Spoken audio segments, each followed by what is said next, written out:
ಗೆಳೆಯರೇ, ಇಲ್ಲಿಯವರೆಗೆ ನಾವು the last man on earth ನಲ್ಲಿ ನೋಡಿದಂತೆ ಕ್ಯಾರಲ್ ಮತ್ತು ಗೇಲ್ ತರ ಟೋಡ್ನಿಗೂ ಒಂದು ಮಗು ಬೇಕು ಅನ್ನೋ ಆಸೆ ಶುರುವಾಗುತ್ತೆ. ಅದಕ್ಕೆ ಅವನು ಈ ವಿಷಯದ ಬಗ್ಗೆ ಮೆಲಿಸಾ ಹತ್ತಿರ ಮಾತಾಡ್ತಾನೆ. ಆದ್ರೆ ಮೆಲಿಸಾ ಇನ್ನು ಮಗು ಮಾಡ್ಕೊಳ್ಳೋಕೆ ರೆಡಿ ಇರೋದಿಲ್ಲ. ಅದಕ್ಕೆ ಅವಳು ಟೋಡ್ಗೆ, ನೀನು ಈ ಬಗ್ಗೆ ಗೇಲ್ ಹತ್ತಿರ ಮಾತಾಡು, ಅವಳೇ ನಿನಗೆ ಸಹಾಯ ಮಾಡೋಕೆ ಸಾಧ್ಯ ಅಂತ ಹೇಳ್ತಾಳೆ. ಆಮೇಲೆ ಅವರಿಬ್ಬರು ಹೋಗಿ ಗೇಲ್ನ ಮೀಟ್ ಮಾಡ್ತಾರೆ. ಅಲ್ಲಿ ಟೋಡ್ ಅವಳಿಗೆ, ನೀನು ನನ್ನ ಮಗುವಿನ ತಾಯಿ ಆಗ್ತೀಯಾ ಅಂತ ಕೇಳ್ತಾನೆ. ಇದನ್ನ ಕೇಳಿ ಗೇಲ್ಗೆ ಫುಲ್ ಶಾಕ್ ಆಗುತ್ತೆ. ಆದ್ರೆ ಆಮೇಲೆ ಅವಳು, ನಾನು ಯೋಚನೆ ಮಾಡಿ ಹೇಳ್ತೀನಿ ಅಂತಾಳೆ. ನಂತರ ಗೇಲ್ ಈ ಬಗ್ಗೆ ಎರಿಕಾ ಹತ್ತಿರ ಮಾತಾಡ್ತಾಳೆ. ಆದ್ರೆ ಎರಿಕಾ ಇದಕ್ಕೆ ಒಪ್ಪೋದಿಲ್ಲ, ಬೇಡ ಅಂತ ಖಡಾಖಂಡಿತವಾಗಿ ಹೇಳ್ತಾಳೆ. ಗೇಲ್ ಮಗು ಹೆರೋಕೆ ಆಗಲ್ಲ ಅಂತ ಗೊತ್ತಾದ ತಕ್ಷಣ ಟೋಡ್ ಫುಲ್ ಅಪ್ಸೆಟ್ ಆಗಿ ಬಿಡ್ತಾನೆ. ಎಷ್ಟು ಬೇಜಾರು ಮಾಡ್ಕೋತಾನೆ ಅಂದ್ರೆ ಬರೋಬ್ಬರಿ 3 ತಿಂಗಳು ತನ್ನನ್ನ ತಾನು ಒಂದು ರೂಮಲ್ಲಿ ಹಾಕೊಂಡು ಲಾಕ್ ಮಾಡ್ಕೋತಾನೆ. ಇನ್ನೊಂದು ಕಡೆ ಫಿಲಿಪ್ ಮತ್ತು ಬಾಕಿಯವರೆಲ್ಲರಿಗೂ ಟೋಡ್ ಬಗ್ಗೆ ಚಿಂತೆ ಶುರುವಾಗುತ್ತೆ. ಅವಾಗ ಫಿಲಿಪ್ಗೆ ಒಂದು ಐಡಿಯಾ ಬರುತ್ತೆ. ಅವನು ಟೋಡ್ನ ಒಬ್ಬನೇ ಇರೋವಾಗ ಕರೀತಾನೆ ಮತ್ತೆ ಅವನಿಗೆ ಹೇಳ್ತಾನೆ, ಲೇ ಮಗನೇ, ಮಗು ಆದ್ಮೇಲೆ ಲೈಫ್ ಹಾಳಾಗಿ ಹೋಗುತ್ತೆ ಕಣೋ. ಅರ್ಧ ಜೀವನ ಆ ಮಗು ಡೈಪರ್ ಬದಲಾಯಿಸೋದ್ರಲ್ಲೇ ಕಳೆದು ಹೋಗುತ್ತೆ ಅಂತ ಬುದ್ಧಿ ಹೇಳ್ತಾನೆ. ಅಷ್ಟರಲ್ಲೇ ಅಲ್ಲಿಗೆ ಕ್ಯಾರಲ್ ಬರ್ತಾಳೆ ಮತ್ತು ಫಿಲಿಪ್ಗೆ ತಾನು ಮತ್ತೆ ಪ್ರೆಗ್ನೆಂಟ್ ಆಗಿರೋ ವಿಷಯ ಹೇಳ್ತಾಳೆ. ಇದನ್ನ ಕೇಳಿ ಫಿಲಿಪ್ ಸುಳ್ಳೆ ನಾಟಕ ಮಾಡ್ತಾ ತನ್ನನ್ನ ತಾನೇ ಬೈಕೋತಾನೆ. ಅಯ್ಯೋ, ನನ್ನ ಲೈಫ್ ಹಾಳಾಯ್ತು, ನನಗೆ ಇನ್ನೊಂದು ಮಗು ಬೇಡವೇ ಬೇಡ ಅಂತ ಸೀನ್ ಕ್ರಿಯೇಟ್ ಮಾಡ್ತಾನೆ. ಇದನ್ನೆಲ್ಲ ನೋಡಿ ಟೋಡ್ ಅಲ್ಲಿಂದ ಹೊರಟು ಹೋಗ್ತಾನೆ. ಮರುದಿನ ಟೋಡ್ ಚೆನ್ನಾಗಿ ಹೇರ್ ಕಟ್ ಮಾಡ್ಕೊಂಡು ರೆಡಿಯಾಗಿ ಮೆಲಿಸಾ ಜೊತೆ ಹೊರಗಡೆ ಬರ್ತಾನೆ. ನಾನು ಈಗ ಆ ನೋವಿನಿಂದ ಹೊರಬಂದಿದ್ದೀನಿ ಅಂತ ಎಲ್ಲರಿಗೂ ಹೇಳ್ತಾ ಇರ್ತಾನೆ. ಅಷ್ಟರಲ್ಲೇ ಗೇಲ್ ಬಂದು, ನಾನು ನಿನ್ನ ಮಗುವಿನ ತಾಯಿಯಾಗೋಕೆ ರೆಡಿ ಇದ್ದೀನಿ, ಯಾಕಂದ್ರೆ ನನ್ನ ಮಗಳು ಡಾನ್ಗೆ ಒಬ್ಬ ತಮ್ಮ ಅಥವಾ ತಂಗಿ ಬೇಕು, ಅದು ನಿನ್ನಿಂದ ಮಾತ್ರ ಸಾಧ್ಯ ಅಂತಾಳೆ. ಇದನ್ನ ಕೇಳಿ ಟೋಡ್ಗೆ ಎಲ್ಲಿಲ್ಲದ ಖುಷಿಯಾಗುತ್ತೆ. ಎಲ್ಲರೂ ಒಬ್ಬರಿಗೊಬ್ಬರು ತಬ್ಬಿಕೊಂಡು ಸಂಭ್ರಮ ಪಡ್ತಾರೆ. ಅದೇ ಸಮಯದಲ್ಲಿ ಫಿಲಿಪ್ ಯಾವ ಡೈಪರ್ಗಳನ್ನ ಬಲೂನ್ ಮೇಲೆ ಕಟ್ಟಿ ಹಾರಿಸಿರ್ತಾನೋ ಅದರಲ್ಲಿ ಒಂದು ಬಲೂನ್ ಯಾರೋ ಒಬ್ಬ ಅಪರಿಚಿತನ ಕೈಗೆ ಸಿಗುತ್ತೆ. ಅತ್ತ ಕಡೆ ಟೋಡ್ ಮತ್ತು ಗೇಲ್ ಮಾತಾಡ್ತಿರ್ತಾರೆ. ಟೋಡ್ ಹೇಳ್ತಾನೆ, ನನಗೆ ನಿನ್ನ ಜೊತೆ ಇಂಟಿಮೇಟ್ ಆಗೋಕೆ ಇಷ್ಟ ಇಲ್ಲ, ನಾನು ಬರೀ ಸ್ಪರ್ಮ್ ಕೊಡ್ತೀನಿ, ನೀನು ಅದನ್ನ ಬಳಸಿಕೊಂಡೇ ಪ್ರೆಗ್ನೆಂಟ್ ಆಗಬೇಕು ಅಂತ. ಇದಕ್ಕೆ ಗೇಲ್ ಮತ್ತೆ ಉಳಿದವರೆಲ್ಲ ಒಪ್ಕೋತಾರೆ. ಆಮೇಲೆ ಫಿಲಿಪ್ ಟೋಡ್ನ ಒಂದು ರೂಮ್ಗೆ ಕರ್ಕೊಂಡು ಹೋಗ್ತಾನೆ. ಟೋಡ್ ತನ್ನ ಸ್ಪರ್ಮ್ನ ಒಂದು ಬಾಟಲಿಯಲ್ಲಿ ಸ್ಟೋರ್ ಮಾಡೋಕೆ ಫಿಲಿಪ್ ಆ ರೂಮ್ನ ಸಖತ್ತಾಗಿ ಡೆಕೋರೇಟ್ ಮಾಡಿರ್ತಾನೆ. ಟೋಡ್ ಬಾಟಲಿ ತಗೊಂಡು ಕೆಲಸ ಮುಗಿಸೋಕೆ ಒಳಗೆ ಹೋಗ್ತಾನೆ. ಆ ಕಡೆ ಮೆಲಿಸಾ ಗೇಲ್ ಹತ್ತಿರ ಬಂದು ಟೋಡ್ಗೆ ಹೆಲ್ಪ್ ಮಾಡಿರೋದಕ್ಕೆ ಥ್ಯಾಂಕ್ಸ್ ಹೇಳ್ತಾಳೆ. ಆದ್ರೆ ಮೆಲಿಸಾ ಸ್ವಲ್ಪ ರೂಡ್ ಆಗಿ ಮಾತಾಡ್ತಾಳೆ, ಯಾಕಂದ್ರೆ ಅವಳಿಗೆ ಟೋಡ್ ಮಗುವಿಗೆ ತಾನೇ ತಾಯಿ ಆಗ್ಬೇಕು ಅನ್ನೋ ಆಸೆ ಇರುತ್ತೆ. ಮೆಲಿಸಾ ವರ್ತನೆ ನೋಡಿ ಗೇಲ್ಗೆ ಆಶ್ಚರ್ಯ ಆಗುತ್ತೆ. ಇವಳಿಗೆ ಏನಾಯ್ತು ಈಗ ಅನ್ಕೋತಾಳೆ. ಮರುದಿನ ಒಂದು ಕಾರ್ ಮೆಕ್ಸಿಕೋ ಕಡೆ ಬರ್ತಾ ಇರೋದು ನಮಗೆ ಕಾಣಿಸುತ್ತೆ. ಟೋಡ್ ತನ್ನ ಸ್ಪರ್ಮ್ ಬಾಟಲಿನ ಫಿಲಿಪ್ಗೆ ಕೊಡ್ತಾನೆ. ಫಿಲಿಪ್ ಅದನ್ನ ತಗೊಂಡು ಗೇಲ್ಗೆ ಕೊಡೋಕೆ ಅಂತ ಓಡ್ತಾನೆ. ಆದ್ರೆ ಗೇಲ್ ರೂಮ್ ಹತ್ತಿರ ಹೋಗ್ತಿದ್ದಂತೆ ಅಲ್ಲಿ ಎರಿಕಾ ಬಂದು ಅವನ ಕೈಯಿಂದ ಬಾಟಲಿ ಕಸಿದುಕೊಂಡು ಬಾಗಿಲು ಹಾಕ್ಕೋತಾಳೆ. ಇನ್ನೊಂದು ಕಡೆ ಕ್ಯಾರಲ್ ಮರದಿಂದ ಹಣ್ಣು ಕಿತ್ತುತ್ತಾ ಇರ್ತಾಳೆ. ಅವಾಗ ಅವಳಿಗೆ ನೆಲದ ಮೇಲೆ ಏನೋ ಬಿದ್ದಿರೋದು ಕಾಣಿಸುತ್ತೆ. ಅದನ್ನ ನೋಡಿ ಅವಳು ಬೆಚ್ಚಿ ಬೀಳ್ತಾಳೆ. ಆಮೇಲೆ ಎಲ್ಲರೂ ಊಟ ಮಾಡೋಕೆ ಕೂತಾಗ ಗೇಲ್ ಅಲ್ಲಿಗೆ ಬರ್ತಾಳೆ. ಅವಳನ್ನ ನೋಡಿ ಟೋಡ್ ತಕ್ಷಣ ಎದ್ದು ನಿಂತು ತನ್ನ ಕುರ್ಚಿನ ಅವಳಿಗೆ ಬಿಟ್ಟುಕೊಡ್ತಾನೆ. ಆದ್ರೆ ಗೇಲ್ ಅದನ್ನ ಬೇಡ ಅಂತಾಳೆ. ಅಷ್ಟರಲ್ಲೇ ಕ್ಯಾರಲ್ ಅಲ್ಲಿಗೆ ಬರ್ತಾಳೆ. ಅವಳು ತನ್ನ ಜೊತೆ ಯಾರದ್ದೋ ಸ್ಟೂಲ್ ತಂದಿರ್ತಾಳೆ. ನಮ್ಮನ್ನ ಬಿಟ್ಟು ಇಲ್ಲಿ ಬೇರೆ ಯಾರೋ ಇದ್ದಾರೆ ಅಂತಾಳೆ. ಎಲ್ಲರೂ ಅದು ಜಸ್ಪರ್ ಇರಬಹುದು ಅಂತಾರೆ. ಆದ್ರೆ ಕ್ಯಾರಲ್ಗೆ ನಂಬಿಕೆ ಇರೋದಿಲ್ಲ. ಸೇಫ್ಟಿಗಾಗಿ ಅವಳು ಮನೆ ತುಂಬಾ ಗಂಟೆಗಳನ್ನ ಕಟ್ತಾಳೆ. ಯಾರಾದ್ರೂ ಒಳಗೆ ಬಂದ್ರೆ ಸೌಂಡ್ ಆಗಲಿ ಅಂತ. ಹೀಗೆ 2 ವಾರ ಕಳೆಯುತ್ತೆ. ಗೇಲ್ ಟೋಡ್ ಹತ್ತಿರ ಬಂದು, ನಾನು ಇನ್ನು ಪ್ರೆಗ್ನೆಂಟ್ ಆಗಿಲ್ಲ ಅಂತ ಹೇಳ್ತಾಳೆ. ಇದನ್ನ ಕೇಳಿ ಟೋಡ್ ಬೇಜಾರು ಮಾಡ್ಕೊಂಡು, ಇದೆಲ್ಲ ನಿನ್ನ ತಪ್ಪೆ, ನೀನು ನಿನ್ನೆ ವೈನ್ ಕುಡಿಯದೆ ಇದ್ದಿದ್ರೆ ಇಷ್ಟೊತ್ತಿಗೆ ಪ್ರೆಗ್ನೆಂಟ್ ಆಗ್ತಿದ್ದೆ ಅಂತ ಕಿರುಚಾಡ್ತಾನೆ. ಅದಕ್ಕೆ ಗೇಲ್, ಲೇ ದಪ್ಪಣ್ಣ, ಪ್ರಾಬ್ಲಮ್ ನಿನ್ನಲ್ಲೇ ಇರಬಹುದು, ಸುಮ್ನೆ ನನ್ನ ಮೇಲೆ ಹೇರಬೇಡ ಅಂತ ಬೈದು ಅಲ್ಲಿಂದ ಹೋಗ್ತಾಳೆ. ಸ್ವಲ್ಪ ಹೊತ್ತಾದ ಮೇಲೆ ಮೆಲಿಸಾ ಬಂದು ಗೇಲ್ ಹತ್ತಿರ ಕ್ಷಮೆ ಕೇಳ್ತಾಳೆ. ನಂತರ ಟೋಡ್ ಮತ್ತು ಫಿಲಿಪ್ ಮಾತಾಡ್ತಿರ್ತಾರೆ. ಟೋಡ್ ಹೇಳ್ತಾನೆ, ನನಗೂ ಗೇಲ್ಗೂ ಜಗಳ ಆಯ್ತು, ಅವಳು ನನ್ನ ಮಗು ಹೇಲ್ಲ ಅನ್ಸುತ್ತೆ ಅಂತ. ಅದಕ್ಕೆ ಫಿಲಿಪ್ ಸಮಾಧಾನ ಮಾಡ್ತಾನೆ. ಅಂದು ರಾತ್ರಿ ಜಸ್ಪರ್ ಬೆಂಕಿಯ ಹತ್ತಿರ ಕೂತಿರ್ತಾನೆ. ಅಲ್ಲಿಗೆ ಒಂದು ಕಾರ್ ಬಂದು ನಿಲ್ಲುತ್ತೆ. ಅದರಿಂದ ಒಬ್ಬ ವ್ಯಕ್ತಿ ಇಳಿದು ಜಸ್ಪರ್ ಹತ್ತಿರ ಬರ್ತಾನೆ. ಯಾರು ನೀನು ಅಂತ ಜಸ್ಪರ್ ಕೇಳ್ತಾನೆ. ಆದ್ರೆ ಅವನು ಏನು ಉತ್ತರ ಕೊಡಲ್ಲ. ಅತ್ತ ಕಡೆ ಕ್ಯಾರಲ್ಗೆ ಗಂಟೆ ಸೌಂಡ್ ಕೇಳಿಸುತ್ತೆ. ಯಾರೋ ಅಪರಿಚಿತ ಬಂದಿದ್ದಾನೆ ಅಂತ ಫಿಲಿಪ್ ಚೆಕ್ ಮಾಡೋಕೆ ಹೋಗ್ತಾನೆ. ಬಾಗಿಲು ಓಪನ್ ಇರುತ್ತೆ ಆದ್ರೆ ಯಾರೂ ಇರೋದಿಲ್ಲ. ಫಿಲಿಪ್ ವಾಪಸ್ ಬಂದು ಮಲಗ್ತಾನೆ. ಆದ್ರೆ ಮರುದಿನ ಬೆಳಗ್ಗೆ ಎದ್ದು ನೋಡಿದ್ರೆ ಫಿಲಿಪ್ಗೆ ಶಾಕ್. ಅವನ ಅರ್ಧ ಮೈಯ ಕೂದಲು ಶೇವ್ ಆಗಿರುತ್ತೆ. ಇದನ್ನ ನೋಡಿ ಫಿಲಿಪ್ಗೆ ಅರ್ಥ ಆಗುತ್ತೆ, ಇದು ಖಂಡಿತ ಮೈಕ್ ಕೆಲಸನೇ, ಅವನು ಇನ್ನು ಬದುಕಿದ್ದಾನೆ ಅಂತ. ಅವನು ಮೈಕ್ನ ಹುಡುಕುತ್ತಾ ರೂಮ್ನಿಂದ ಹೊರಗೆ ಬಂದಾಗ ನೆಲದ ಮೇಲೆ ಬಿದ್ದಿರೋ ಕೂದಲುಗಳನ್ನೇ ಹಿಂಬಾಲಿಸಿಕೊಂಡು ಹೋಗುವ ಫಿಲಿಪ್ಗೆ ಒಂದು ರೂಮ್ ಸಿಗುತ್ತೆ. ಆ ರೂಮ್ ಒಳಗಡೆ ಹೋದ್ರೆ ಅಲ್ಲಿ ಫಿಲಿಪ್ ಮತ್ತು ಮೈಕ್ಗೆ ಇಷ್ಟವಾದ ಹಾಡು ಪ್ಲೇ ಆಗ್ತಿರುತ್ತೆ. ಫಿಲಿಪ್ ಕೂಡ ಮೈಕ್ ಹಿಡಿದು ಹಾಡೋಕೆ ಶುರು ಮಾಡ್ತಾನೆ. ಅಷ್ಟರಲ್ಲೇ ಹಿಂದಿನ ಹಾಡುತ್ತಾ ಎದುರಿಗೆ ಬರ್ತಾನೆ. ಮೈಕ್ನ ಜೀವಂತವಾಗಿ ನೋಡಿ ಫಿಲಿಪ್ ಓಡಿ ಹೋಗಿ ಅವನನ್ನ ಅಪ್ಪಿಕೋತಾನೆ. ಆಮೇಲೆ ಫಿಲಿಪ್ ಎಲ್ಲರಿಗೂ ಒಂದು ಸರ್ಪ್ರೈಸ್ ಕೊಡೋಕೆ ಅಂತ ಒಂದು ಜಾಗಕ್ಕೆ ಕರ್ಕೊಂಡು ಬರ್ತಾನೆ. ಅಲ್ಲಿ ಯಾರೂ ಇರೋದಿಲ್ಲ, ಆದ್ರೆ ಮೈಕ್ ಇದ್ದಕ್ಕಿದ್ದ ಹಾಗೆ ಬಂದು ಎಲ್ಲರಿಗೂ ಶಾಕ್ ಕೊಡ್ತಾನೆ. ಮೈಕ್ ಬರೋದನ್ನ ನೋಡಿ ಎರಿಕಾ ಸಖತ್ ಹೆದರಿ ಹೋಗ್ತಾಳೆ ಮತ್ತು ತನ್ನ ಹತ್ತಿರ ಇರೋ ಗನ್ನಿಂದ ಮೈಕ್ಗೆ ಶೂಟ್ ಮಾಡಿಬಿಡ್ತಾಳೆ. ಇದನ್ನ ನೋಡಿ ಮೈಕ್ ಗಾಬರಿಯಾಗಿ, ನೀನು ನನ್ನನ್ನೇ ಸಾಯಿಸ್ತೀಯಾ ಅಂತ ಕಿರುಚಾಡ್ತಾನೆ. ಆದ್ರೆ ಆಮೇಲೆ ಗೊತ್ತಾಗುತ್ತೆ ಇದೆಲ್ಲ ಬರೀ ಮೈಕ್ ಮತ್ತು ಎರಿಕಾನ ಸೇರಿ ಮಾಡಿರೋ ನಾಟಕ ಅಂತ. ಮೈಕ್ ಎಲ್ಲರಿಗೂ ಒಂದು ವಿಷಯ ಹೇಳ್ತಾನೆ, ನನಗೆ ಯಾವುದೇ ವೈರಸ್ ಅಟ್ಯಾಕ್ ಆಗಿಲ್ಲ, ನಾನು ಸೇಫ್ ಆಗಿದ್ದೀನಿ. ನಾನು ತುಂಬಾ ದಿನ ಸ್ಪೇಸ್ನಲ್ಲಿ ಇದ್ದಿದ್ದಕ್ಕೆ ಸ್ವಲ್ಪ ಹುಷಾರು ತಪ್ಪಿದ್ದೆ ಅಷ್ಟೇ. ಆಮೇಲೆ ನಾನು ನಿಮ್ಮನ್ನ ಹುಡುಕಿಕೊಂಡು ಮೆಲ್ಬೂರ್ಗ್ ಹೋಗಿದ್ದೆ, ಆದ್ರೆ ಅಲ್ಲಿ ಯಾರೂ ಇರಲಿಲ್ಲ ಅಂತ. ಅವಾಗ ಫಿಲಿಪ್, ನಾನು ನಿನಗೆ ಅಂತ ಒಂದು ಲೆಟರ್ ಬಿಟ್ಟು ಬಂದಿದ್ದೆ ಅಲ್ವಾ, ಅದು ಸಿಗಲಿಲ್ವಾ ಅಂತ ಕೇಳ್ತಾನೆ. ಮೈಕ್ ಇಲ್ಲ ಅಂತಾನೆ. ಫ್ಲಾಶ್ ಬ್ಯಾಕ್ನಲ್ಲಿ ತೋರಿಸೋ ಹಾಗೆ ಫಿಲಿಪ್ ಬಾಗಿಲ ಹತ್ತಿರ ಇಟ್ಟಿದ್ದ ಲೆಟರ್ ಮೈಕ್ ಹೊರಗೆ ಬರುವಾಗ ಕೆಳಗೆ ಬಿದ್ದು ಹೋಗಿರುತ್ತೆ. ನಂತರ ಫಿಲಿಪ್ ಮತ್ತು ಕ್ಯಾರಲ್ ತಮ್ಮ ಇಬ್ಬರು ಮಕ್ಕಳನ್ನ ಮೈಕ್ಗೆ ಪರಿಚಯ ಮಾಡಿಸ್ತಾರೆ. ಕ್ಯಾರಲ್ ತನ್ನ ಮಗುವಿಗೆ ಮೈಕ್ ಹೆಸರನ್ನೇ ಇಟ್ಟಿರೋದನ್ನ ಕೇಳಿ ಮೈಕ್ ಫುಲ್ ಎಮೋಷನಲ್ ಆಗ್ತಾನೆ. ಆಮೇಲೆ ಮೈಕ್ ಗೇಲ್ ಮಗಳು ಡಾನ್ನ ಮೀಟ್ ಮಾಡ್ತಾನೆ. ಅವಾಗ ಗೇಲ್ ತಾನು ಎರಿಕಾನ ಮದುವೆ ಆಗಿರೋ ವಿಷಯ ಹೇಳ್ತಾಳೆ. ಇದನ್ನ ಕೇಳಿ ಮೈಕ್ಗೆ ಸ್ವಲ್ಪ ಬೇಜಾರು ಆಗುತ್ತೆ, ಯಾಕಂದ್ರೆ ಅವನಿಗೆ ಗೇಲ್ ಅಂದ್ರೆ ಮೊದಲಿಂದನೂ ಲವ್ ಇರುತ್ತೆ. ಅಷ್ಟರಲ್ಲಿ ಟೋಡ್ ಅಲ್ಲಿಗೆ ಬರ್ತಾನೆ. ಮೈಕ್ ಮತ್ತೆ ಗೇಲ್ ಒಟ್ಟಿಗೆ ಇರೋದನ್ನ ನೋಡಿ ಅವನಿಗೆ ಹೊಟ್ಟೆ ಊರಿ ಶುರುವಾಗುತ್ತೆ. ಮೈಕ್ ಬಂದಿರೋದ್ರಿಂದ ಗೇಲ್ ಈಗ ಮಗು ಹೆರೋಕೆ ಒಪ್ಪಲ್ವೇನೋ ಅನ್ನೋ ಭಯ ಅವನಿಗೆ ಶುರುವಾಗುತ್ತೆ. ಟೋಡ್ ಹೋದ ಮೇಲೆ ಗೇಲ್ ಮತ್ತೆ ಟೋಡ್ ನಡುವೆ ನಡೆದಿದ್ದ ಆ ಡೀಲ್ ಬಗ್ಗೆ ಮೈಕ್ಗೆ ಗೊತ್ತಾಗುತ್ತೆ. ಆಮೇಲೆ ಮೈಕ್ ಫಿಲಿಪ್ಗೆ ಒಂದು ಮಷೀನ್ ತೋರಿಸ್ತಾನೆ, ಅದು ಥರ್ಮಲ್ ಇಮೇಜ್ ತಗೊಳ್ಳೋ ಮಷೀನ್. ಅಂದ್ರೆ ಆಸುಪಾಸಿನಲ್ಲಿ ಯಾರಾದ್ರೂ ಮನುಷ್ಯರು ಇದ್ರೆ ಈ ಮಷೀನ್ ಮೂಲಕ ಮೈಕ್ಗೆ ಗೊತ್ತಾಗಿ ಬಿಡುತ್ತೆ. ಇನ್ನೊಂದು ಕಡೆ ಟೋಡ್ ಸಖತ್ ಟೆನ್ಷನ್ ನಲ್ಲಿ ಇರ್ತಾನೆ. ಈ ಮೈಕ್ ಬಂದಿರೋದಕ್ಕೆ ಗೇಲ್ ಈಗ ಅವನ ಜೊತೆನೇ ಇರ್ತಾಳೆ, ನನಗೆ ಮಗು ಕೊಡಲ್ಲ ಅಂತ ಮೆಲಿಸಾ ಹತ್ತಿರ ಹೇಳ್ತಾನೆ.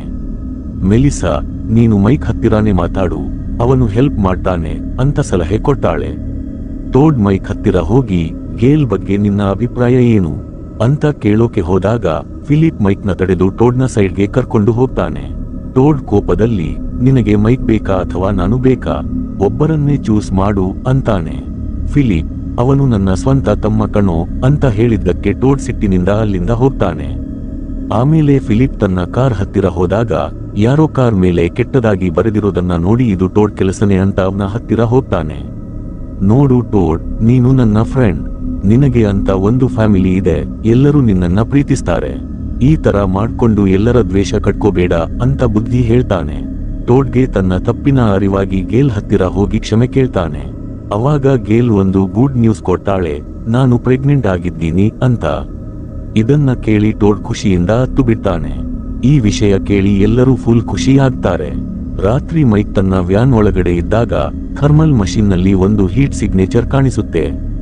ಅಂದ್ರೆ ಯಾರೋ ಜೀವಂತ ಇರೋ ವ್ಯಕ್ತಿ ಹತ್ತಿರದಲ್ಲೇ ಇದ್ದಾರೆ ಅಂತ ಅರ್ಥ. ಇದನ್ನ ನೋಡಿ ಮೈಕ್ಗೆ ಶಾಕ್ ಆಗುತ್ತೆ. ಮರುದಿನ ಬೆಳಗ್ಗೆ ಟೋಡ್ ಮನೆಗೆ ಪೈಂಟ್ ಮಾಡ್ತಿರ್ತಾನೆ. ಗೇಲ್ ಬಂದು, ನನಗೆ ಗ್ರೀನ್ ಕಲರ್ ಅಂದ್ರೆ ಇಷ್ಟ, ಗ್ರೀನ್ ಪೈಂಟ್ ಮಾಡೋಣ ಅಂತಾಳೆ. ಅದಕ್ಕೆ ಟೋಡ್ ಕೂಡ ಒಪ್ತಾನೆ. ಊಟ ಮಾಡುವಾಗ ಕ್ಯಾರಲ್, ಮನೆಯಲ್ಲಿ ಫುಡ್ ಖಾಲಿಯಾಗಿದೆ, ಮಾರ್ಕೆಟ್ಗೆ ಹೋಗಬೇಕು ಅಂತಾಳೆ. ಗೇಲ್ ಮತ್ತೆ ಮೆಲಿಸಾ ಕೂಡ ಶಾಪಿಂಗ್ಗೆ ಬರಬೇಕು ಅಂತಾರೆ. ಅಷ್ಟರಲ್ಲಿ ಮೈಕ್ ಬಂದು, ನನ್ನ ಮಷೀನ್ನಲ್ಲಿ ಯಾರೋ ಮನುಷ್ಯರು ಇರೋದು ಗೊತ್ತಾಗಿದೆ, ನಾನು ಅವರನ್ನ ಹುಡುಕಿಕೊಂಡು ಹೋಗ್ತೀನಿ ಅಂತಾನೆ. ಇದನ್ನ ಕೇಳಿ ಫಿಲಿಪ್ಗೆ ಬೇಜಾರು ಆಗುತ್ತೆ. ನೀನು ಈಗ ತಾನೇ ಸಿಕ್ಕಿದ್ದೀಯಾ, ಮತ್ತೆ ನನ್ನ ಬಿಟ್ಟು ಹೋಗ್ತೀಯಾ ಅಂತ ಕೇಳ್ತಾನೆ. ಮೈಕ್, ನಾನು ಬೇಗ ಬರ್ತೀನಿ ಅಂದರೂ ಫಿಲಿಪ್ ಒಪ್ಪೋದಿಲ್ಲ. ನಾನು ನಿನ್ನ ಜೊತೆ ಬರ್ತೀನಿ ಅಂತ ಹಠ ಮಾಡ್ತಾನೆ. ಇನ್ನೊಂದು ಕಡೆ ಕ್ಯಾರಲ್ ಎಲ್ಲರಿಗೂ ಮ್ಯಾಪ್ ತೋರಿಸಿ ಯಾವ ಸೂಪರ್ ಮಾರ್ಕೆಟ್ನಲ್ಲಿ ಫುಡ್ ಸಿಗುತ್ತೆ ಅಂತ ಎಕ್ಸ್ಪ್ಲೈನ್ ಮಾಡ್ತಾ ಇರ್ತಾಳೆ. ಆದ್ರೆ ಮೆಲಿಸಾ ಮತ್ತು ಎರಿಕಾ ಎಲ್ಲಿಗೂ ಬರಲ್ಲ ಅಂತ ಹೊರಗಡೆ ಟೈಮ್ ಪಾಸ್ ಮಾಡ್ತಿರ್ತಾರೆ. ರಾತ್ರಿ ಆದ ಮೇಲೆ ಮೈಕ್ ಯಾರಿಗೂ ಗೊತ್ತಿಲ್ಲದ ಹಾಗೆ ಅಲ್ಲಿಂದ ಜಾರಿಕೊಳ್ಳೋಕೆ ನೋಡ್ತಾನೆ. ಆದ್ರೆ ವ್ಯಾನ್ ಹತ್ತಿರ ಹೋದ್ರೆ ಅಲ್ಲಿ ಫಿಲಿಪ್ ವ್ಯಾನ್ ಟೈರ್ ಮುಂದೆ ಅಡ್ಡ ಮಲಗಿ ಬಿಟ್ಟಿರ್ತಾನೆ. ಲೇ ಮೈಕ್, ನೀನು ಇಲ್ಲಿಂದ ಹೋಗಲ್ಲ ಅಂತ ಪ್ರಾಮಿಸ್ ಮಾಡಿದ್ದೆ. ಒಂದು ವೇಳೆ ನೀನು ಹೋಗಲೇಬೇಕು ಅಂದ್ರೆ ಈ ಗಾಡಿನ ನನ್ನ ಮೈಮೇಲೆ ಹತ್ತಿಸಿಕೊಂಡೇ ಹೋಗಬೇಕು ಅಂತ ಹಠ ಮಾಡ್ತಾನೆ. ಮೈಕ್ಗೆ ಫುಲ್ ಕೋಪ ಬಂದು ಗಾಡಿ ಸ್ಟಾರ್ಟ್ ಮಾಡ್ತಾನೆ. ಆದ್ರೆ ಫಿಲಿಪ್ ತನ್ನ ಸ್ವಂತ ಅಣ್ಣ ಅಲ್ವಾ, ಅದಕ್ಕೆ ಗಾಡಿ ಆಫ್ ಮಾಡಿ ವಾಪಸ್ ಮನೆ ಒಳಗೆ ಹೋಗ್ತಾನೆ. ಮರುದಿನ ಫಿಲಿಪ್ ಮೈಕ್ನ ವ್ಯಾನ್ ಚಾಬಿನ ಎಲ್ಲೋ ಅಡಗಿಸಿ ಇಡ್ತಾನೆ. ಮೈಕ್ ಬಂದು ಚಾಬಿ ಕೇಳಿದ್ರೆ ನನಗೇನು ಗೊತ್ತು ಅಂತ ಸುಳ್ಳು ಹೇಳ್ತಾನೆ. ಆಮೇಲೆ ಮೈಕ್ ರಾತ್ರಿ ಮಾಡಿದ್ದಕ್ಕೆ ಫಿಲಿಪ್ ಹತ್ತಿರ ಕ್ಷಮೆ ಕೇಳ್ತಾನೆ. ಅತ್ತ ಕಡೆ ಟೋಡ್ ಮತ್ತು ಗೇಲ್ ಕೂತಿರುವಾಗ ಮೆಲಿಸಾ ಮತ್ತು ಎರಿಕಾ ಬರ್ತಾರೆ. ನಾವು ಎಲ್ಲಾ ಸ್ಟೋರ್ ಹುಡುಕಿದ್ವಿ, ಆದ್ರೆ ಎಲ್ಲೂ ಊಟ ಸಿಗಲಿಲ್ಲ ಅಂತ ಸುಳ್ಳು ಹೇಳ್ತಾರೆ. ಟೋಡ್ಗೆ ಇವರು ಸುಳ್ಳು ಹೇಳ್ತಿದ್ದಾರೆ ಅಂತ ಗೊತ್ತಾಗಿ ಸುಳ್ಳೇ ಅಳೋ ನಾಟಕ ಮಾಡ್ತಾನೆ.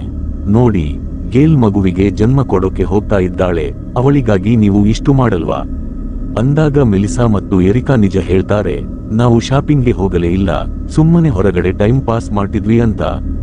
ಇನ್ನೊಂದು ಕಡೆ ಫಿಲಿಪ್ ಮತ್ತು ಮೈಕ್ ಒಂದು ದೊಡ್ಡ ಬಲೂನ್ ಜೊತೆ ಆಟ ಆಡ್ತಿರ್ತಾರೆ. ರಾತ್ರಿ ಇಬ್ಬರು ಕೂತಿದ್ದಾಗ ಮೈಕ್ ಹೇಳ್ತಾನೆ, ನಿನ್ನ ಜೊತೆ ಟೈಮ್ ಕಳೆದಿದ್ದು ಸಖತ್ ಖುಷಿ ಆಯ್ತು ಅಂತ. ಫಿಲಿಪ್ ಅಲ್ಲಿಂದ ಹೋದ ಮೇಲೆ ಮೈಕ್ ಚಿಮಣಿ ಒಳಗಡೆ ಹುಡುಕಾಡಿ ಗಾಡಿ ಚಾಬಿನ ಪತ್ತೆ ಮಾಡ್ತಾನೆ. ಫಿಲಿಪ್ ಇದನ್ನ ನೋಡಿಬಿಡ್ತಾನೆ. ಯಾಕೆ ಮೈಕ್, ನೀನು ನನ್ನ ಬಿಟ್ಟು ಹೋಗೋಕೆ ಯಾಕೆ ಇಷ್ಟೊಂದು ನೋಡ್ತೀಯಾ ಅಂತ ಕೇಳಿದ್ರೆ ಮೈಕ್ ಮನದಾಳದ ಮಾತು ಹೇಳ್ತಾನೆ, ನನಗೆ ನಿನ್ನ ಮೇಲೆ ಹೊಟ್ಟೆ ಕಿಚ್ಚು ಕಣೋ. ನಿನಗೆ ಹೆಂಡತಿ, ಮಕ್ಕಳು, ಸಂಸಾರ ಅಂತ ಎಲ್ಲವೂ ಇದೆ, ಆದ್ರೆ ನಾನು ಒಂಟಿ, ಅದಕ್ಕೆ ಇಲ್ಲಿಂದ ಹೋಗ್ಬೇಕು ಅನ್ಸುತ್ತೆ. ಮರುದಿನ ಮೈಕ್ ಹೊರಟಾಗ ಫಿಲಿಪ್, ನಾನು ನಿನ್ನ ಜೊತೆ ಬರ್ತೀನಿ ಅಂತಾನೆ. ಕ್ಯಾರಲ್ನ ಯಾರು ನೋಡ್ಕೋತಾರೆ ಅಂತ ಕೇಳಿದ್ದಕ್ಕೆ ಫಿಲಿಪ್ ತನ್ನ ಮೈಮೇಲಿರೋ ಕೂದಲೆಲ್ಲ ಶೇವ್ ಮಾಡಿ ಒಂದು ಬೊಂಬೆಗೆ ಅಂಟಿಸಿ ತನ್ನ ತದ್ರೂಪಿ ಮಾಡ್ತಾನೆ. ಕ್ಯಾರಲ್, ನಾನು ಬರೋವರೆಗೆ ಇವನ ಜೊತೆ ಅಡ್ಜಸ್ಟ್ ಮಾಡ್ಕೋ ಅಂತ ಹೇಳಿ ಹೊರಟಾನೆ. ಅತ್ತ ಮನೆಯಲ್ಲಿ ಗೇಲ್ ಗೋಡೆಗೆ ಎಲ್ಲೋ ಪೈಂಟ್ ಮಾಡ್ತಿರ್ತಾಳೆ, ಆದ್ರೆ ಟೋಡ್ ಅವಳಿಗೆ ಇಷ್ಟವಾದ ಗ್ರೀನ್ ಪೈಂಟ್ ತಂದಿರ್ತಾನೆ. ಟೋಡ್ ಗೋಡೆಗೆ ಒಂದು ಮೊಳೆ ಹೊಡೆಯುವಾಗ ಅಲ್ಲಿ ಒಂದು ದೊಡ್ಡ ತೂತು ಆಗುತ್ತೆ. ಅದರೊಳಗೆ ಇಣುಕಿ ನೋಡಿದ್ರೆ ಅಲ್ಲಿ ಯಾರದ್ದೋ ಹೆಣ ಇರುತ್ತೆ. ಗೇಲ್ ಅಲ್ಲಿಗೆ ಬಂದು, ಏನೂ ಈ ತರ ವಾಸನೆ ಬರ್ತಿದೆ ಅಂತ ಕೇಳಿದ್ರೆ ಟೋಡ್, ಅದು ನಾನು ಗ್ಯಾಸ್ ಬಿಟ್ಟೆ, ಅದಕ್ಕೆ ವಾಸನೆ ಬರ್ತಿದೆ ಅಂತ ಸುಳ್ಳು ಹೇಳಿ ಅವಳನ್ನ ಅಲ್ಲಿಂದ ಕಳಿಸ್ತಾನೆ. ಆಮೇಲೆ ಆ ಗೋಡೆ ಹೊಡೆದು ಒಳಗೆ ಹೋದ್ರೆ ಅದೊಂದು ಸೀಕ್ರೆಟ್ ರೂಮ್. ಇತ್ತ ಫಿಲಿಪ್ ಮತ್ತು ಮೈಕ್ ದಾರಿಯಲ್ಲಿ ಹೋಗುವಾಗ ಫಿಲಿಪ್ ಬೀರ್ ಕುಡಿ ಅಂದ್ರೆ ಮೈಕ್ ಬೇಡ ಅಂತಾನೆ. ಮೈಕ್ ಆ ಥರ್ಮಲ್ ಮಷೀನ್ನಲ್ಲಿ ಕಂಡಿದ್ದು ಮನುಷ್ಯನೇ ಅಂತ ಪಕ್ಕಾ ಇರ್ತಾನೆ. ದಾರಿಯಲ್ಲಿ ಕಿತ್ತಳೆ ಹಣ್ಣಿನ ಮರಗಳು ಸಿಗುತ್ತವೆ, ಆಮೇಲೆ ಕುರಿ ಮೇಕೆಗಳ ಹಿಂಡು ಸಿಗುತ್ತೆ. ಫಿಲಿಪ್, ಇದನ್ನ ಈಗಲೇ ತಗೊಳ್ಳೋಣ, ಹಾಲು ಮಾಂಸ ಸಿಗುತ್ತೆ ಅಂತಾನೆ. ಮೈಕ್, ಆಮೇಲೆ ನೋಡೋಣ ಅಂದ್ರೂ ಫಿಲಿಪ್ ಬಿಡದೆ ಕುರಿಗಳನ್ನ ಗಾಡಿಗೆ ಹಾಕೋತಾನೆ. ಮನೆಯಲ್ಲಿ ಟೋಡ್ ಸೀಕ್ರೆಟ್ ರೂಮ್ ಬಗ್ಗೆ ಎಲ್ಲರಿಗೂ ಹೇಳ್ತಾನೆ. ಯಾರೂ ನಂಬದಿದ್ದಾಗ ಎಲ್ಲರನ್ನೂ ಅಲ್ಲಿಗೆ ಕರ್ಕೊಂಡು ಹೋಗ್ತಾನೆ. ಅಲ್ಲಿ ರಾಶಿ ಗನ್ ಮತ್ತು ಬಾಂಬ್ಗಳು ಇರುತ್ತವೆ. ಮೆಲಿಸಾ ಒಂದು ಗ್ರೆನೇಡ್ ತಗೊಂಡು ಅದನ್ನ ಟೆಸ್ಟ್ ಮಾಡೋಕೆ ದೂರ ಎಸ್ದಾಗ ಅದು ಡೆಮಾರ್ ಅಂತ ಸಿಡಿಯುತ್ತೆ. ಎಲ್ಲರಿಗೂ ಶಾಕ್ ಆಗುತ್ತೆ, ಇದೆಲ್ಲ ಅಸಲಿ ಅಂತ ಗೊತ್ತಾಗುತ್ತೆ. ಚಿಮಣಿ ಮತ್ತು ಪಿಯಾನೋ ಒಳಗಡೆ ಕೂಡ ಡೈನಮೈಟ್ ಅಡಗಿಸಿಟ್ಟಿರ್ತಾರೆ. ಕೊನೆಗೆ ಮೈಕ್ ಮತ್ತು ಫಿಲಿಪ್ ಆ ಲೊಕೇಶನ್ಗೆ ತಲುಪ್ತಾರೆ. ಆದ್ರೆ ಅಲ್ಲಿ ಯಾರೂ ಇರೋದಿಲ್ಲ. ಮೈಕ್ ಫುಲ್ ಬೇಜಾರು ಮಾಡ್ಕೋತಾನೆ. ಫಿಲಿಪ್ ಅವನಿಗೆ ಧೈರ್ಯ ತುಂಬ್ತಾನೆ. ನೋಡು ಮೈಕ್, ನಾನು ಕೂಡ ಒಂದು ಕಾಲದಲ್ಲಿ ನಿನ್ನ ತರಾನೇ ನಿರಾಸೆಯಾಗಿದ್ದೆ, ಆದ್ರೆ ಕ್ಯಾರಲ್ ಸಿಕ್ಕ ಮೇಲೆ ನನ್ನ ಲೈಫ್ ಚೇಂಜ್ ಆಯ್ತು ಅಂತ ಸಮಾಧಾನ ಮಾಡ್ತಾ ಮುತ್ತಿನಂತಹ ಮಾತುಗಳನ್ನ ಹೇಳ್ತಾನೆ. ಫಿಲಿಪ್ ಮೈಕ್ನ ಮೂಡ್ ಸರಿ ಮಾಡೋಕೆ ಟ್ರೈ ಮಾಡ್ತಾನೆ. ಆಮೇಲೆ ಇಬ್ಬರು ಸೇರಿ ಹಾಡು ಹೇಳ್ತಾರೆ. ಅತ್ತ ಕಡೆ ಮನೆಯಲ್ಲಿ ಮೆಲಿಸಾ ಒಂದು ರೋಬೋಟ್ ಸಹಾಯದಿಂದ ಆ ಡೈನಮೈಟ್ನ ಹೊರಗೆ ತೆಗೆಯೋಕೆ ನೋಡ್ತಾಳೆ, ಆದ್ರೆ ಅದು ಅಲ್ಲೇ ಬ್ಲಾಸ್ಟ್ ಆಗಿಬಿಡುತ್ತೆ. ಅಷ್ಟರಲ್ಲಿ ಫಿಲಿಪ್ ಮತ್ತು ಮೈಕ್ ಮನೆಗೆ ಬರ್ತಾರೆ. ಎಲ್ಲರೂ ಗಂಟು ಮೂಟೆ ಕಟ್ಟಿಕೊಂಡು ಮನೆ ಹೊರಗೆ ನಿಂತಿರ್ತಾರೆ. ಲೇ ಅಪ್ಪ, ಇದೇನು ಮನೇನೋ ಅಥವಾ ಆರ್ಮಿ ಅಡ್ಡೆನೋ, ನಾವಂತೂ ಇಲ್ಲಿ ಇರಲ್ಲ ಅಂತ ಎಲ್ಲರೂ ಹೇಳ್ತಾರೆ. ಇನ್ನೊಂದು ಕಡೆ ಆ ಥರ್ಮಲ್ ಮಷೀನ್ನಲ್ಲಿ ಇನ್ನೂ ಕೂಡ ಹೀಟ್ ಸಿಗ್ನಲ್ ಬರ್ತಾನೆ ಇರುತ್ತೆ. ಅಂದ್ರೆ ಆ ಬಂಕರ್ ಒಳಗೆ ಯಾರೋ ಇದ್ದಾರೆ ಅಂತ ಅರ್ಥ. ಆ ಮಣ್ಣಿನ ಒಳಗಿರೋ ಬಂಕರ್ ಓಪನ್ ಆಗಿ ಅಲ್ಲಿಂದ ಮಾಸ್ಕ್ ಹಾಕಿರೋ ಸುಮಾರು ಜನ ಹೊರಗೆ ಬರ್ತಾರೆ. ಕ್ಯಾರಲ್, ಫಿಲಿಪ್ ಮತ್ತು ಮೈಕ್ಗೆ, ನಾವು ಈ ಮನೆಯಲ್ಲಿ ಇರೋದು ಸೇಫ್ ಅಲ್ಲ ಅಂತಾಳೆ. ಟೋಡ್ ಕೂಡ, ಮನೆ ತುಂಬಾ ಹೆಣಗಳು ಮತ್ತೆ ಬಾಂಬ್ಗಳೇ ಇವೆ ಅಂತಾನೆ. ಕ್ಯಾರಲ್, ಯಾರಾದ್ರೂ ಬದುಕಿರೋರು ಸಿಕ್ಕಿದ್ರಾ ಅಂತ ಕೇಳಿದ್ರೆ ಫಿಲಿಪ್ 2 ಮೇಕೆಗಳನ್ನ ತೋರಿಸ್ತಾನೆ. ಅದನ್ನ ನೋಡಿ ಎಲ್ಲರಿಗೂ ಫುಲ್ ಖುಷಿ ಆಗುತ್ತೆ. ಆ ಮನೆಗೆ ಲಾಸ್ಟ್ ಆಗಿ ಒಂದು ಗುಡ್ ಬೈ ಹೇಳ್ತಾ ಎಲ್ಲರೂ ಸೇರಿ ಒಂದು ಹಾಡು ಹೇಳ್ತಾರೆ. ಈ ಮನೆಯಲ್ಲಿ ತುಂಬಾ ನೆನಪುಗಳಿವೆ, ಆದ್ರೆ ನಮ್ಮ ಮಕ್ಕಳ ಸೇಫ್ಟಿಗಾಗಿ ನಾವು ಹೋಗಲೇಬೇಕು ಅಂತ ಫಿಲಿಪ್ ಹೇಳ್ತಾನೆ. ಮೆಲಿಸಾ ಗಾಳಿಯಲ್ಲಿ ಗುಂಡು ಹಾರಿಸಿ ಮನೆಗೆ ಸಲ್ಯೂಟ್ ಹೊಡಿತಾಳೆ. ಆಮೇಲೆ ಫಿಲಿಪ್ ಎಲ್ಲರಿಗೂ ಹೆಲ್ಮೆಟ್ ಕೊಟ್ಟು ಆ ಮನೆನ ಡೈನಮೈಟ್ ನಿಂದ ಉಡಾಯಿಸೋಕೆ ಹೋಗ್ತಾನೆ. ಆದ್ರೆ ಮೇಕೆಗಳು ಅಲ್ಲಿ ಇರೋದ್ರಿಂದ ಕ್ಯಾರಲ್ ತಡೀತಾರೆ, ಆದ್ರೆ ಅಷ್ಟರಲ್ಲೇ ಬ್ಲಾಸ್ಟ್ ಆಗಿಬಿಡುತ್ತೆ. ಮೇಕೆಗಳು ಕೂಡ ಗಾಳಿಯಲ್ಲಿ ಹಾರಿ ಹೋಗುತ್ತವೆ. ಕ್ಯಾರಲ್ ತನ್ನ ಮುಖಕ್ಕೆ ಮಾಸ್ಕ್ ಹಾಕೋತಾಳೆ. ನನ್ನ ಮಗುವಿನ ವಿಷಯದಲ್ಲಿ ನಾನು ಯಾವುದೇ ರಿಸ್ಕ್ ತಗೊಳ್ಳಲ್ಲ ಅಂತಾಳೆ. ಮೈಕ್ ಕೂಡ ತನ್ನ ಟ್ರಕ್ನ ಲಾಕ್ ಮಾಡ್ತಾನೆ. ನಾನು ಆ ಟ್ರಕ್ ತಗೊಂಡು ಬರಲ್ಲ, ಅದರ ಜೊತೆಗಿನ ಸಾಂಗತ್ಯ ಇಲ್ಲಿಗೆ ಮುಗೀತು ಅಂತ ಮೈಕ್ ಹೇಳ್ತಾನೆ. ಆಮೇಲೆ ಅವರೆಲ್ಲರೂ ಒಂದು ದೊಡ್ಡ ಟ್ರಕ್ನಲ್ಲಿ ಮರದ ಮನೆ ಹಾಕಿಕೊಂಡು ಹೊರಡ್ತಾರೆ. ದಾರಿಯಲ್ಲಿ ಕಿತ್ತಳೆ ಹಣ್ಣಿನ ಮರಗಳು ಸಿಕ್ಕಾಗ ಹಣ್ಣು ಕೀಳೋಕೆ ನಿಲ್ತಾರೆ. ಫಿಲಿಪ್ ಮತ್ತು ಮೈಕ್ ಅಡ್ಡಾಡ್ತಾ ಇರುವಾಗ ಅವರಿಗೆ ಒಂದು ಹಳೆ ಮನೆ ಕಾಣಿಸುತ್ತೆ. ಅದು ನೋಡೋಕೆ ಅವರ ಅಜ್ಜಿಯ ಮನೆ ತರಾನೇ ಇರುತ್ತೆ. ರಾತ್ರಿ ಬೆಂಕಿ ಹಾಕಿಕೊಂಡು ಕೂತಾಗ ನಮಗೆ ಇನ್ನು ಹೆಚ್ಚು ಊಟದ ವ್ಯವಸ್ಥೆ ಬೇಕು ಅಂತ ಫಿಲಿಪ್ ಹೇಳ್ತಾನೆ. ಎಲ್ಲರೂ ಮಲಗಿದ ಮೇಲೆ ಫಿಲಿಪ್ ತನ್ನ ರೋಬೋಟ್ ನಾಯಿನ ಕರ್ಕೊಂಡು ಆ ಹಳೆ ಮನೆ ಹತ್ತಿರ ಹೋಗ್ತಾನೆ. ಅಷ್ಟರಲ್ಲಿ ಆ ರೋಬೋಟ್ ನಾಯಿ ಬ್ಯಾಟರಿ ಖಾಲಿಯಾಗುತ್ತೆ. ಅದನ್ನ ಹೂತು ಹಾಕೋಕೆ ಹೋದಾಗ ಅಲ್ಲಿಗೆ ಒಂದು ಅಸಲಿ ನಾಯಿ ಬರುತ್ತೆ. ಫಿಲಿಪ್ಗೆ ಶಾಕ್ ಆಗುತ್ತೆ. ಮರುದಿನ ಬೆಳಗ್ಗೆ ಎದ್ದು ನೋಡಿದ್ರೆ ಎಲ್ಲರ ಹತ್ತಿರ ಮೇಕೆಗಳು ಇರುತ್ತವೆ, ಊಟದ ಕೊರತೆ ಇರಲ್ಲ ಅಂತ ಫಿಲಿಪ್ಗೆ ಖುಷಿಯಾಗುತ್ತೆ. ಎಲ್ಲರೂ ಅಲ್ಲಿಂದ ಹೊರಡುವಾಗ ಫಿಲಿಪ್ಗೆ ಆ ನಾಯಿ ನೆನಪಾಗುತ್ತೆ. ಅವನು ಅಲ್ಲಿಂದ ಹೋಗೋದು ಬೇಡ ಅಂತ ನಿರ್ಧರಿಸ್ತಾನೆ. ನೋಡಿ ಫ್ರೆಂಡ್ಸ್, ಇಲ್ಲಿ ಮೇಕೆಗಳಿವೆ, ಹಣ್ಣುಗಳಿವೆ, ಇರೋಕೆ ಜಾಗ ಇದೆ. ನಾವು ಬೇರೆ ಕಡೆ ಹೋದ್ರೆ ಬರೀ ಹೆಣಗಳ ರಾಶಿ ಬಿಟ್ಟು ಬೇರೇನೂ ಸಿಗಲ್ಲ ಅಂತಾನೆ. ಎಲ್ಲರೂ ಅದಕ್ಕೆ ಒಪ್ತಾರೆ. ಆಮೇಲೆ ಫಿಲಿಪ್ ಮೈಕ್ಗೆ ಟ್ರಕ್ ಚಾಬಿ ಕೊಟ್ಟಾನೆ. ನನ್ನ ತಮ್ಮ ಮೈಕ್, ನೀನು ಇಲ್ಲಿ ಖುಷಿಯಾಗಿಲ್ಲ ಅಂದ್ರೆ ಹೋಗಬಹುದು ಅಂತ ಹೇಳಿ ತನ್ನ ಕೂದಲಿನ ಜುಟ್ಟನ್ನ ಕಟ್ ಮಾಡಿ ಅವನಿಗೆ ನೆನಪಿಗಾಗಿ ಕೊಡ್ತಾನೆ. ಮೈಕ್ ಕೂಡ ತನ್ನ ಕೂದಲನ್ನ ಕೊಟ್ಟು ಅಲ್ಲಿಂದ ಹೊರಡ್ತಾನೆ. ಮೈಕ್ ಹೋಗಿರೋದನ್ನ ಫಿಲಿಪ್ ಕ್ಯಾರಲ್ಗೆ ಹೇಳ್ತಾನೆ. ಮೈಕ್ ದಾರಿಯಲ್ಲಿ ಹೋಗುವಾಗ ಫಿಲಿಪ್ ಕೊಟ್ಟ ಜುಟ್ಟನ್ನ ನೋಡಿ ಅವನನ್ನ ನೆನಪು ಮಾಡ್ಕೋತಾನೆ. ಕೊನೆಯಲ್ಲಿ ಎಲ್ಲರೂ ಟ್ರಕ್ ಒಳಗೆ ಕೂತಿದ್ದಾಗ ಟೋಡ್ ಓಡಿ ಬಂದು ಬೇಗ ಹೊರಗೆ ಬನ್ನಿ ಅಂತ ಕರೀತಾನೆ. ಎಲ್ಲರೂ ಹೊರಗೆ ಬಂದು ನೋಡಿದ್ರೆ ಸಾಲು ಸಾಲಾಗಿ ಮಾಸ್ಕ್ ಹಾಕಿರೋ 100 ಜನ ಅವರನ್ನ ಸುತ್ತುವರಿದು ನಿಂತಿರ್ತಾರೆ. ಫಿಲಿಪ್ಗೆ ಆಶ್ಚರ್ಯ ಆಗುತ್ತೆ, ಆ ವೈರಸ್ನಿಂದ ಇಷ್ಟೊಂದು ಜನ ಬದುಕಿದ್ದಾರಾ ಅಂತ. ಆ ಬಂಕರ್ ಒಳಗಿದ್ದವರೆಲ್ಲ ಈಗ ಹೊರಗೆ ಬಂದಿರ್ತಾರೆ. ಫಿಲಿಪ್ ಮತ್ತು ಅವನ ಫ್ರೆಂಡ್ಸ್ ಕೂಡ ಆ ಜನರ ಜೊತೆ ಸೇರಿ ಒಂದು ಹೊಸ ಪ್ರಪಂಚವನ್ನ ಕಟ್ಟೋಕೆ ಶುರು ಮಾಡ್ತಾರೆ. ಜನಸಂಖ್ಯೆ ಬೆಳೆದು ಈ ಭೂಮಿ ಮತ್ತೆ ಮೊದಲಿನಂತಾಗುತ್ತೆ ಅನ್ನೋ ಭರವಸೆಯೊಂದಿಗೆ ಕಥೆ ಮುಗಿಯುತ್ತೆ. ಗೆಳೆಯರೇ, the last man on earth ಕಥೆ ಇಲ್ಲಿಗೆ ಮುಕ್ತಾಯವಾಯಿತು. ದಯವಿಟ್ಟು ಕಮೆಂಟ್ನಲ್ಲಿ ಮುಂದಿನ ಭಾಗ ಕೇಳಬೇಡಿ, ಯಾಕಂದ್ರೆ ಕಥೆ ಇಲ್ಲಿಗೆ ಮುಗಿದಿದೆ. ನೀವು ಬೇರೆ ಯಾವ ಸಿನಿಮಾ ಅಥವಾ ವೆಬ್ ಸೀರೀಸ್ ಕಥೆ ಕೇಳೋಕೆ ಇಷ್ಟಪಡ್ತೀರಾ ಅಂತ ಕಮೆಂಟ್ ಮಾಡಿ ತಿಳಿಸಿ. ನಿಮ್ಮ ಸಪೋರ್ಟ್ ಹೀಗೆ ಇರಲಿ. ಧನ್ಯವಾದಗಳು.